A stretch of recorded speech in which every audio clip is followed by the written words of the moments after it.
Here we go. Are you guys ready?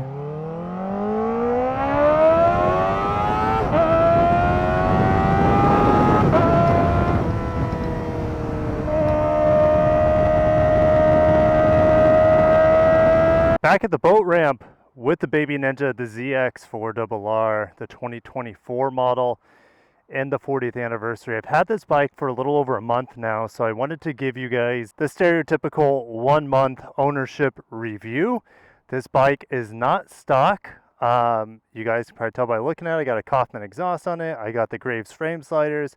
Most importantly, yes, I got some TST lights and fender eliminator, and that's all great and dandy, but the most important thing with this bike is that I got the ECU flashed. Lots of different flashers out there. I did it with V-Cycle nut and I'm happy with the results. So I'm going to be reviewing this bike. I pretty much have all the upgrades I could want. I might play with some different exhausts here and there, maybe get a Yoshi exhaust or Graves slip-on and compare them. But really, in terms of upgrades, this baby's done. So with that being said, how many miles do I have? Well, I only got about 150 miles. You guys know I ride bikes, well, as a hobby. And yes, they do make it on the channel now, which I'm very, very grateful for. And it's just amazing I can do that. But you know, my full-time job is reviewing cars. All my motorcycle reviews are kind of through the lens of a car guy. I have very limited experience, just a couple years, I would say, at this point, accumulated time on motorcycles, compared to, I don't know, 20 years of driving cars, okay? So my experience is very limited. With that being said, yeah, it's time for the one month review, ownership review of the ZX-4RR. I got the quad lock system on here, and it's still not perfectly straight. I just fiddled with it for about 15 minutes, and it's still not perfectly straight. I'll get it figured out one of these times. So here we go. Should we fire it on?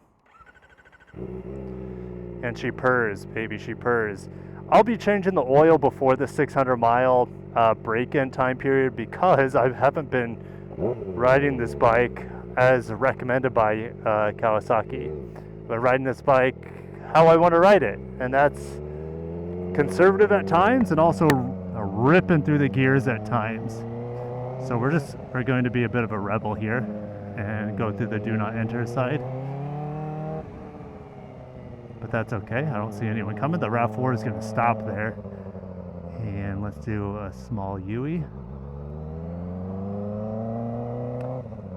And once this goes green for us, we're going to give it a little rip down that straightaway. I'm quite excited for it. You can see, I mean, we're still recovering from Hurricane Milton in some ways. You see the power truck up there still, let's take off the blinker. Still attending to the lines. I've only ridden this, this is my, third ride since, oh shoot. Only my third ride since coming back from Japan. God bless. I don't know, like here's the thing, you guys know, I don't need more power what this bike offers. And I'll eventually do more reviews like this bike versus Z900, this bike versus the single R, the ZX-4R.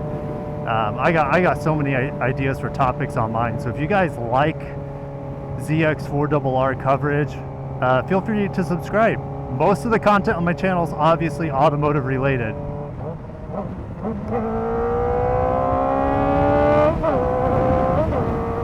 Manually shifting is still a blast on this thing. It's incredibly smooth.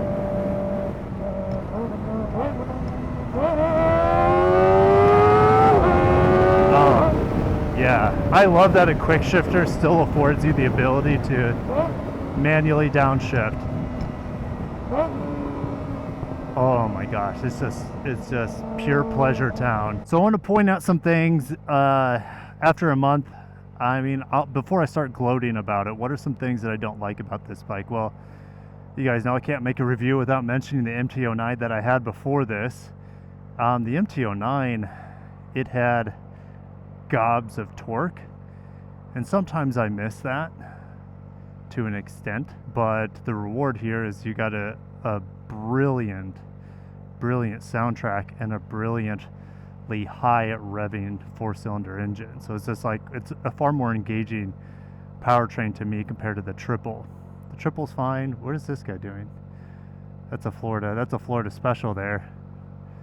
furthest inside lane, cuts across all lanes. Is he gonna do a U-turn? Some people will do that so they can like catch the light, you know? I don't know what that guy's doing. He's down the road. Now he's stopping now. Anyways, it's always fascinating to kind of figure out what people are doing. Oh man, it's a beautiful day. This is a con. It'll tell me my coolant temperature, 195 degrees, but it doesn't give me ambient temperature, something that the MT-09 did, and most bikes do. Ambient temperature. I have to touch my phone, which is great on the quad lock system. It's always available to me, but it's 81 degrees out, which is just an absolute perfect day here in late October to be riding any motorcycle. I'd be happy on any motorcycle on a day like this. Just pure riding pleasure.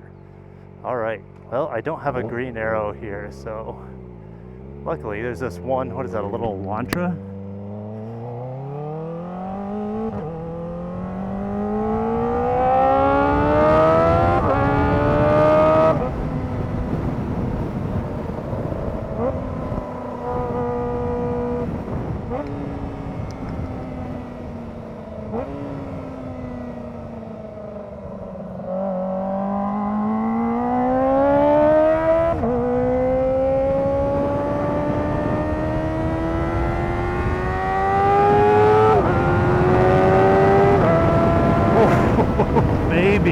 What are some other things that I'm not thrilled about this bike? Well, also, I've taken a step back from the MT-09. It doesn't have cruise control. I haven't taken this on the long trip yet, so I really haven't missed it. But that might be something I miss when I take this to the Keys, when I take it to Bike Week. Maybe if I ever take it to Bike Week. It's all hypothetical. But I haven't been on anything maybe longer than 30 or 40 mile trip. I'm usually out for a quick bursts around 20-30 miles at a time so far with the ownership of this bike. And I think the MT-09 got better fuel economy. It says I'm getting 39. My first fill up, I want to say, is around 36 or 37 miles per gallon. So I think fuel economy's actually dropped, even though this engine is less than half the size and produces about half the power of the MT-09. So it's just it's a bit disappointing, but maybe it's because I can't keep out of the throttle here. The MT-09 is easy to keep out of the throttle. You just had all that torque and you're just putting around, and before you know it, you hit 60 miles an hour. Here it's like you got to wring this baby out just to get, if you want to have that exhilarating experience. And that exhilarating experience lasts longer here because it takes longer to get to high speeds. And the engine,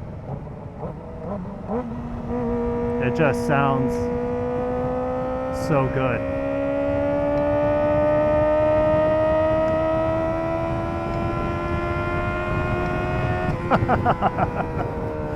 And I'm going 50 miles an hour. I'll slow down a little bit and we'll rip into it a bit, but yeah, fuel economy, I'm happy to take a hit in fuel economy because this thing just sounds like it's from heaven. It's probably one of the best sounding motorcycles out there on the market, and one you can really enjoy to its maximum potential every time you take it out.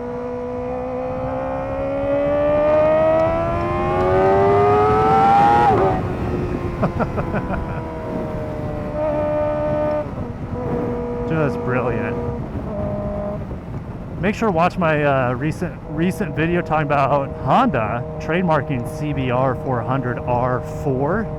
They could be coming out with their own flavor of high revving 400cc-ish motorcycle, reviving the old CB 400 Super 4, reviving the old CBR 400RR. Oh my gosh, that's just, I hope it happens because this bike deserves to have some competition. Right now, it's sitting on its own pedestal. And if you guys want me to make it, I am definitely going to make another video on why this bike, to me, is a terrible buy, but why it's a better buy than something like the ZX-6R. Really, really like this motorcycle, even though it costs very similar to the ZX-4R. Sorry, ZX-6R.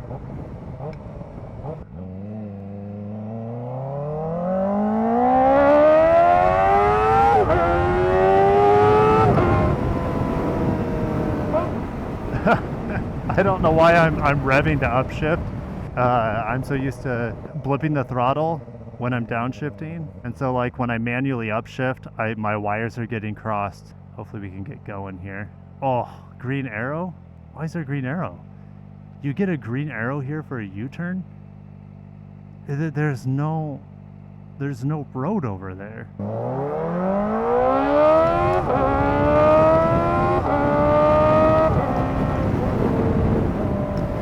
Oh, and I guess I have another con here. The Yamaha was super straightforward and easy to work with the MID, or you could say instrument cluster here. I honestly haven't messed with the screen more than just a few times. It's not very intuitive. I think it looks great, but I honestly haven't done like any customization with the screen or with the riding modes or any of that, because it's just with the buttons here, it just is not, it hasn't been an easy experience. So if it's not easy to me, I just like put it off until I come face to face when I absolutely need it. So for me, yeah, the screen and the controls here are a bit weird, but I do like the turn indicators. I like honestly where the controls sit. I like, I don't know, the ergonomics here, but just interacting with the screen is not favorable for me.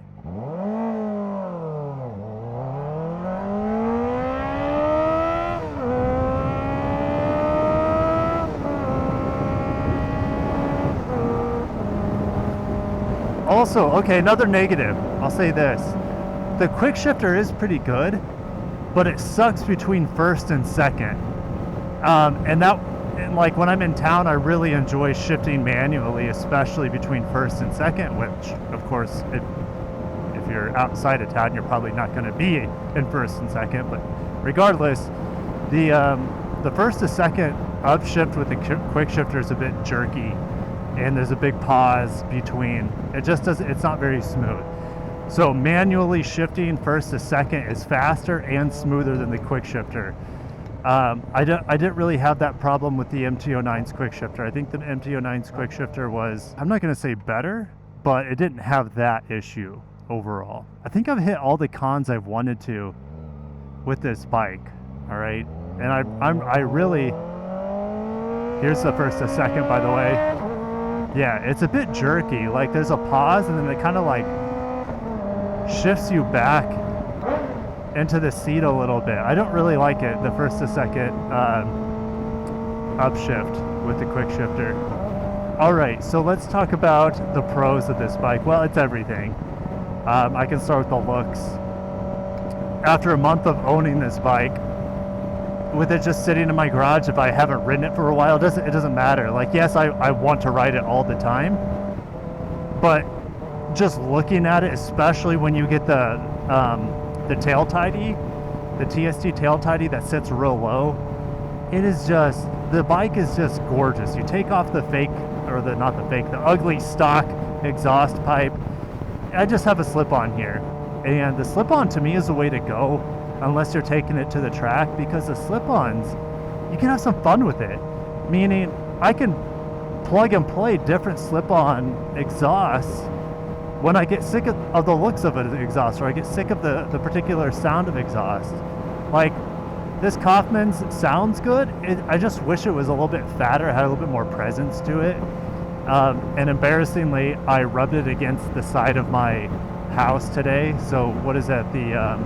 The word is escaping me because I'm not a Florida native, but it's the finish you put on a cinder block house to make it look nicer. I can't think of the word. It's kind of like a cement-like finish to it. I rubbed it up against that and I scraped the very tip of my exhaust. Luckily, Kaufman allows you to have, you can take the tip off the tip. It sounds terrible. You can take the tip off this with different colors. There is a Kawasaki green, but they said that they're having issues with it at the paint melting. So maybe I'll be switching that out with the Kawasaki green tip if it becomes available again. But I'm honestly thinking of getting a different pipe. So regardless, I'm just saying the looks. Back to the looks of the bike. I'm still like fawning over it. Still a drop dead gorgeous motorcycle. Speaking of motorcycle, there's a guy over here. I hope he's doing okay. I think he's doing okay. It looked like he was on a CBR, maybe 650R. It looks like he was just playing with his headphones or something, or earbuds. All right, moving past the looks. I wanted a bike that I could enjoy the sound of, the MT-09. I put a full exhaust on there. I still didn't like how it sounded. And when it comes to motorcycles, everything is so subjective. That motorcycle just, it ticked all the logical boxes, didn't tick hardly any of the emotional boxes for me. I didn't like how it looked really, didn't like how it sounded, didn't like how it behaved. So I went completely different and I went with a bike that is just dead sexy, and that's the ZX-4RR. Honda makes really sexy motorcycles too. Oh man, I wish I didn't have cars right now, because I've blasted this with the MT-09 this road. And I just can't do it with cars in front of me.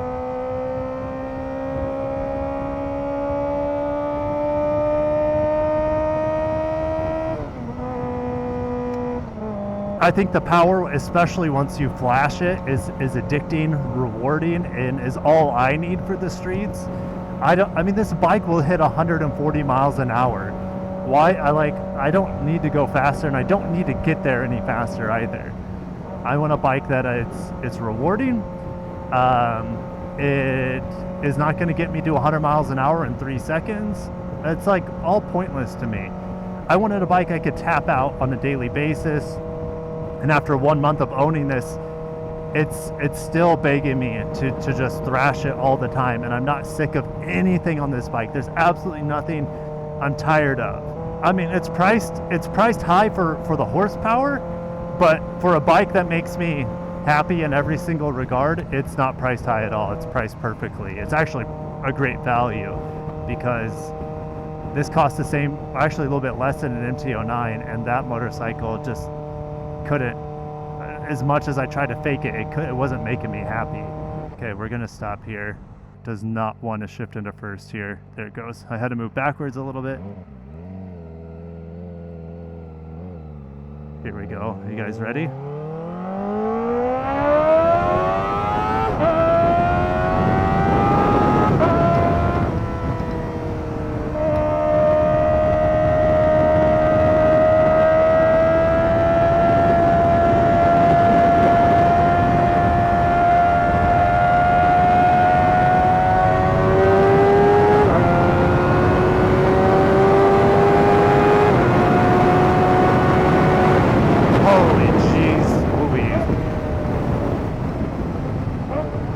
That's it. That's it. I don't need, what else? Why would I need to go faster there? That was absolutely exhilarating. This bike is just so, it handles so well. Carves the corners, which I have none of in Florida. That's about all I get there. But that long sweeping turn was freaking badass. How the suspension is here, and I haven't even got the preload dialed into my weight or anything. I should probably do that with the Showa suspension here. But it is just unbelievably plush. Like, the ride quality here is so smooth. I weigh about 200 pounds, and the ride quality here is fantastic. Okay, we're doing another U-turn here.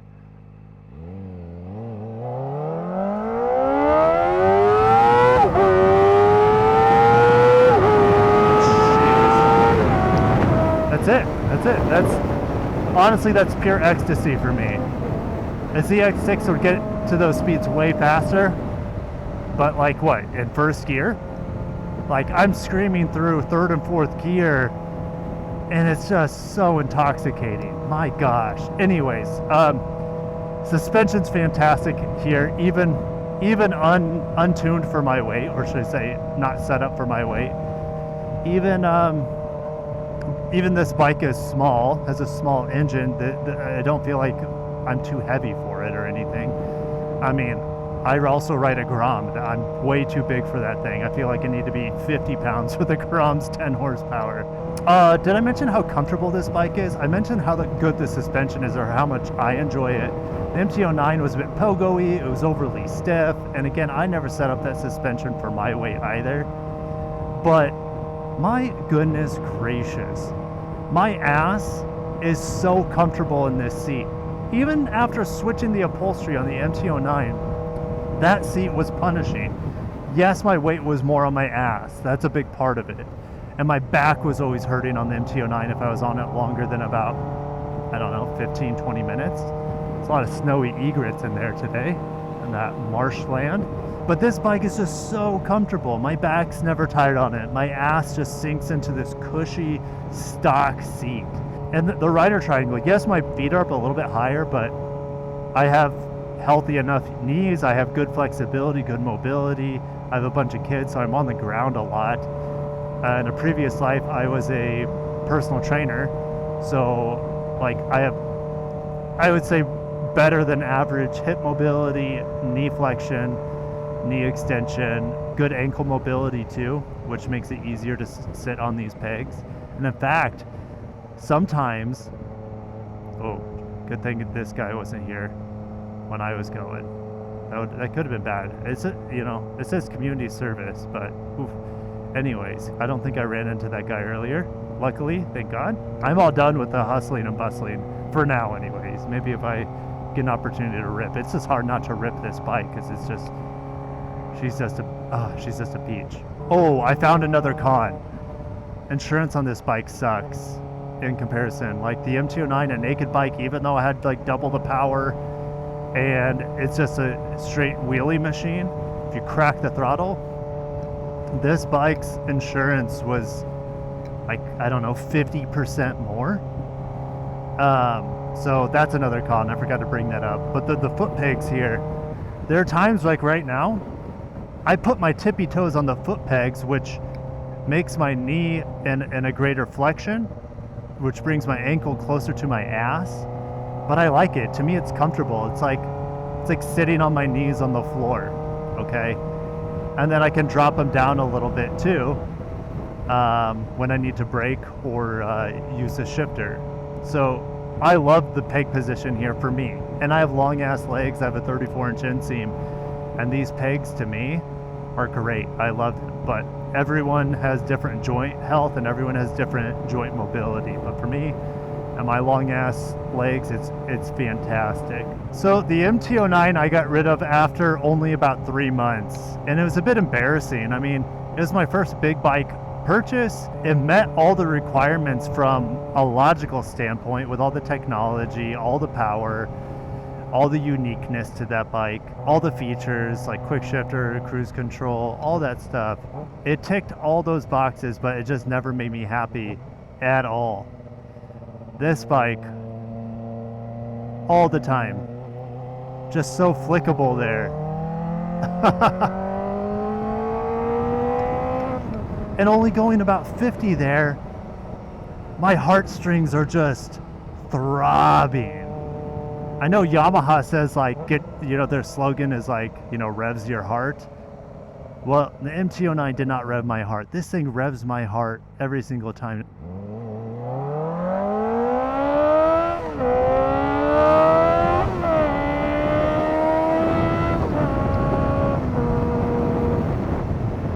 You know what? I forgot to mention the brakes here. Holy cow, how have I not mentioned the brakes? The brakes are strong as hell, and I like them quite a bit. They don't have a strong initial bite to them, and some people might like that. It's a little bit more of a smooth and progressive pull on the front. Yes, I use the rear brake, but not anywhere close to the front brake here. And I have dual rotors up front, like a true sports bike. The MT-09 had true dual rotors up front too. The brakes here are fantastic. I would probably like a little bit stronger of a bite initially, but honestly, it's kind of nice that it's not, because every once in a while, like I said, I'm still getting used to this bike. Sometimes I grab a little bit too much brake, and it's not punishing because it has a nice progressive brake pull. I'll just say that. So it's a forgiving yet strong brake, which is perfect in my opinion. I will say that the MT-09 had a much stronger initial bite, and sometimes I prefer that, but I think overall I like the more progressive brake feel here with the brake lever. The levers are fully adjustable. I have small hands, I'll embarrassingly admit that. And even at their shortest, closest setting, I still wish maybe they're a little bit closer for me. So that's just a small complaint, but it is what it is. So thank you guys for watching. I'll catch you guys in the next ZX-4RR review. Make sure to watch my other videos on this motorcycle that I've already made, comparing it to the Hondas. New trademarks on the CBR 400R, as well as why I bought this bike, the upgrades I've done, all that stuff. So make sure to check out that those videos, and ride safe, drive safe, be safe out there, guys. Thank you so much. Catch you in the next one. Peace.